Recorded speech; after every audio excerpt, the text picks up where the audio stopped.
Gjykata e posaçme kundër korrupsionit dhe krimit organizuar ka rrëzuar kërkesat e kryetarit të Bashkisë së Tiranës Erion Veliajt, i cili donte që t'i krijoheshin kushte për t'u njohur me aktet e dosjes. Veliaj kërkoi një pajisje teknologjike në burg ose të lejohej çdo ditë që të vinte në gjykatë për të studiuar dosjen, por këto kërkesa u refuzuan nga gjykata.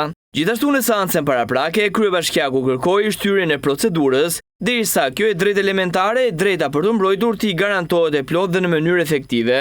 Në seancë ishte i pranishëm vetë Veliaj, ku theksoi se fakti që nuk i është vendosur asnjë kopje fizike e dosjes në dispozicion nuk përbën thjesht një problem procedurial, por një shkelje të nenit 31 të Kushtetutës dhe nenit 6 të Konventës Evropiane për të drejtat e njeriut. Seanca për kalimin ose jo të dosjes së tij për gjykim është hyrë në 5 dhjetor, që prej muaj shkurt Veliaj ndodhet në paraburgim dhe akuzohet për 5 akuza: korrupsion pasiv në 9 raste, përdorim detyre, mosdeklarim pasurie, pastrim parash dhe futje të sendeve të palejuara në qeli.